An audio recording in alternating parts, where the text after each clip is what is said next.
I believe you've met Governor Tim Walz once or twice. Yes, in fact, Governor Walz invited me when he signed a shield law that protected patients and providers when they came to Minnesota for healthcare. So Oh, he invited me to come to the signing and I got to speak, and we've met quite a few times. He is a good human being and a really, really strong public servant. you know how when they say about an overnight sensation, they use that phrase. And usually they use it with like a musician, like, oh, he or she or that band is an overnight sensation, meaning they did not see all the years that went into this. Uh-huh. Now, I've known about Tim Walz for a long time because he was, for 10 years, he was a congressman from southern Minnesota. Mm-hmm. Southern Minnesota, that is a hugely Republican district. And Mm-hmm. yet he won 5 elections there as a Democrat because Mm-hmm. he's just what everybody's seeing now. There's nothing fake about him. He's got military background, if I'm not mistaken. He's been a teacher.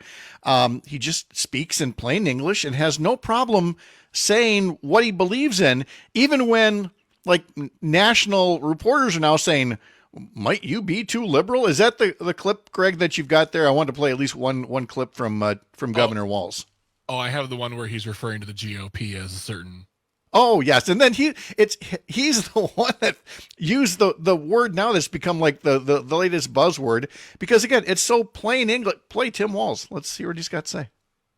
These are weird people on the other side. They want to take Weird. books They're just away. weird. They want to be in your exam room. That's what it comes down to. And don't get sugarcoating this. These are weird ideas. Listen to them speak. Listen how they talk about things. Listen to how your previous guests were right. Like you said, they've told them that they shouldn't talk about race. They can't help it. It is built into their DNA because there Yeah. is no plan. There's no healthcare plan. There's no healthcare plan. There's nothing to do on this. They want to take away our alliances and leave Russia to do whatever they want. Look, they are bad on foreign policy. They are bad on the environment. They certainly have no healthcare plan. And they keep talking about the middle class that, as I said, a robber baron real estate guy and a venture capitalist trying to tell us they understand Yeah. who we are. They don't know who we are. Yeah, and then over the weekend, Jake Tapper's like, are you too progressive? And he's like, why? Because I want to feed kids lunches. Mm-hmm. Because of his school lunch stance. He does not shy away from any of this. And Kristen, you've been familiar with the governor for a while. Yeah, you're right. He embraces all of it. And, just remember, like from a women's health perspective, after the Dobbs decision, every single state got a little bit worse. Minnesota got better. And a lot of it was because of Tim Walz and what he was able to do with the trifecta over here, Republican House, a Democratic House, a Democratic Senate, and his leadership. They were able to spend their budget surplus to help families, to help children, to ensure that kids got lunch at school. The work that he's done has been absolutely brilliant. And going back prior to that, I mean, since the Great Recession of 2009, Minnesota and Wisconsin prior to that had basically, similar economies.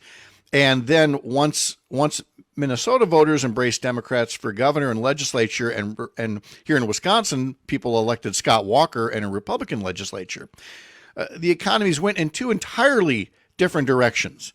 And it's only been under, Governor Evers' stewardship that the Wisconsin economy has finally come back. But we still have some catching up to do because you've got a bunch over there in Minnesota that they do not shy away from their progressive values, nor should anybody ever. And that's why you see him being considered. Again, if you made me put money down, I'd say it was probably going to be Mark Kelly from Arizona.